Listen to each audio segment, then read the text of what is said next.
Hey guys, good morning, good afternoon, good evening, wherever and whenever you're watching this. I hope you're all keeping well as we go into some slightly nicer, warmer weather at the moment, which is lovely to see after being so cold. Today, I want to talk about wedding traditions, as I feel that there are some lovely traditions in the wedding industry, but sometimes it can feel a little bit pressurized to make sure that you're following them all or doing them all, or quite often you may have a relative or a friend telling that you've got to do them and they're not quite you. So I wanted to go through some of the main traditions in the wedding industry and give you some ideas of what you may like to change up about them, or you may like to skip altogether, and give you complete permission to do so. But first, if we haven't met before, but I'm sure we have at some point with all these videos now, my name is Beth and I'm a professional planner here in the UK. And each week I love to sit on my living room floor and have a chat with you, give you some hints, secrets, stories, tips, everything like that into the wedding industry, and make sure that your wedding planning journey is just way easier and so much less stressful. So let's get straight into this today. Here's my top 10 wedding traditions that you may choose to skip if you really want to.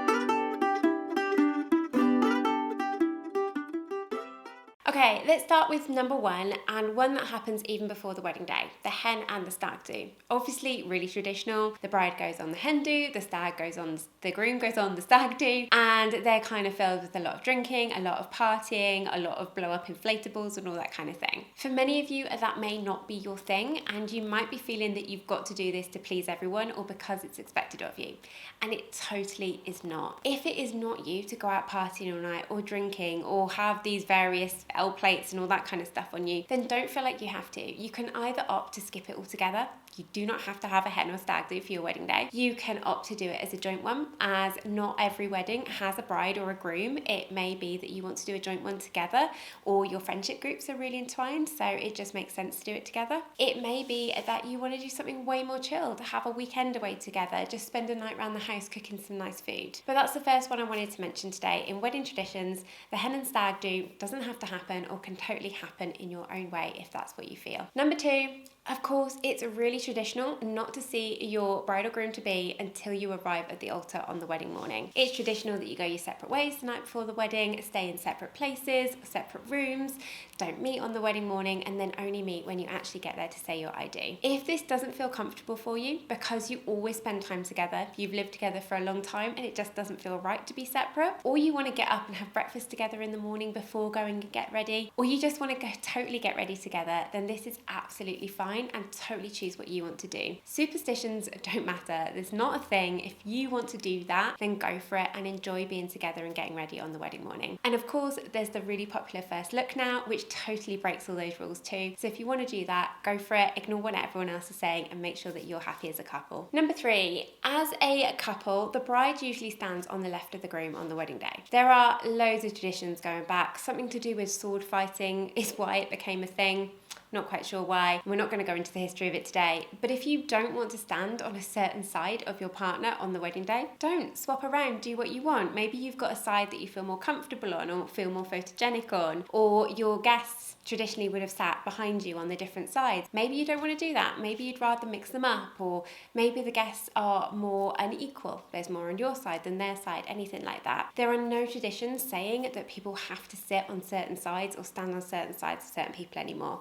If you feel more comfortable swapping it around, totally go for it. And I have done that with so many weddings in the past where it just hasn't worked for them. Number four, wearing a veil to look bridal. You do not have to wear a veil. If you love a veil, go for it. They're still so popular, and there are so many amazing styles, colours, lengths, and everything in between that you can go for. If it's not your thing and you don't want to wear one, but everyone is telling you, but because you're a bride, you have to wear a veil, then totally ignore them. You can choose to wear nothing. You could choose to wear hair accessories. You could choose to wear a bow in your hair instead. Do what you feel comfortable doing. It's also traditional to obviously wear the veil over your face as you go in to get married. And I wanted to add this one in, as I get asked about it all the time, and I haven't seen a bride put a veil over her face in a really long time. It seems to be something that people aren't doing at the moment. So again, if you didn't want to do it, but people are pressurizing you, totally feel like you can tell them you're not going to do it, and totally feel that that is not a weird thing either. Number five on the list, wearing a white wedding dress. You do not have to wear a white wedding dress. You do not have to wear a dress if you don't want to. There are so so many amazing options out there. You can go for colours, any colour under the sun, you can pretty much find a wedding dress in now, or you could go for a jumpsuit, you could go for separates, you could go for a suit. Wear what you feel most comfortable in the day, on the day. I have seen so many brides that feel like they've had to wear something traditional because that's what maybe mum wants them to wear or grandparents want them to wear, and it just hasn't felt like them, and ultimately all day they've just felt so uncomfortable. They haven't liked sitting in it, they haven't liked moving in it because it's just something that they would never wear. So if it is not you and that's not your style, there are so many amazing options out there for you to choose from. Go out, have a little look, find a bridal store that really suits you, or find an outfit that's not even bridal but just feels right to you and makes you feel really special. Number 6, notice that a lot of these traditions are actually before we've even got married. There's an awful lot going on the wedding day. But number 6 is the tradition of being given away at your wedding ceremony. Walk down the aisle by traditionally your father and then given away to the groom. That doesn't happen anymore, and actually your registrar, your officiant, whoever's doing your ceremony will ask you before your ceremony if you're happy physically being given away. And you can say no to this if it just doesn't feel right to you. You can still be walked down the aisle by someone if that's the kind of thing you want to go for, but not officially being given away. You can decide to walk down the aisle by yourself and just go for it because you feel really confident in doing that. You could walk down the aisle with just your bridal party. You could walk down the aisle with your new husband or wife to be. Whatever you feel comfortable doing, do it. There is no tradition that says you have to be walked down the aisle and given away anymore. Do what you want to do, and especially if you don't have that person in your life and you feel like this is a real big pressure to work it out, do something different and something that suits your lifestyle. Okay, so let's jump all the way to the other end of the wedding day now and talk about tradition number 7, the first dance and the father-daughter dance. Now, focusing on the father-daughter dance to start with, I wanted to mention this one as I see it talked about a lot on American YouTube videos and things like that and American blogs. In the UK, the father-daughter dance isn't really a thing, and I don't see it done very often, but you can totally do it if you want. And obviously the first dance is that traditional first dance of the evening, and it's kind of expected that the couple will be centre of attention and have a dance. Now again, if that's not your thing, you can totally skip it. You can just get everyone onto the dance floor at the same time. You could maybe cut the cake and then just start the band up so it's not that awkward moment of working out what to do. Or you could decide that you do want to do a first dance, but you literally want to spend 30 seconds doing it and then have like bridal party and friends prep to jump on and join in the dancing with you. There are so many ways around the first dance, and if you as a couple aren't that confident, don't want to do the dancing thing, don't want to be centre of attention, then you can choose to do one of these other options or just totally skip it completely, move into the evening, and no one is going to be that concerned about it. Number 8 on the list, tossing the bouquet, a really traditional thing to get all the girls together. You stand there, throw your bouquet over your shoulder, and the girl to catch it is the next one to get married. There has been an awful lot of taboo around this recently of people saying, should we be doing it anymore? Is it just calling out your single friends? Is it not very nice to do? And really, it's up to you. You know your friends best. You know if it's going to make them feel awkward, or you know if actually they really enjoy doing it as a bit of a giggle.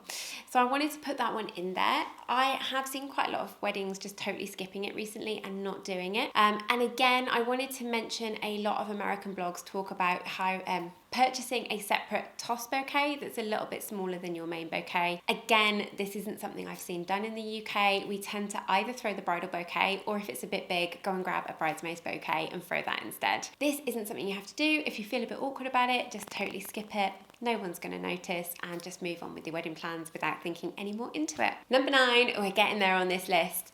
Paying for everyone's drinks and food for the entire day. This is one that a lot of parents will expect to be the thing, and expect that you have to have a free bar all day and you have to pay for every little bit of food. Now, the drinks is more common and people are more used to purchasing their own drinks on the wedding day.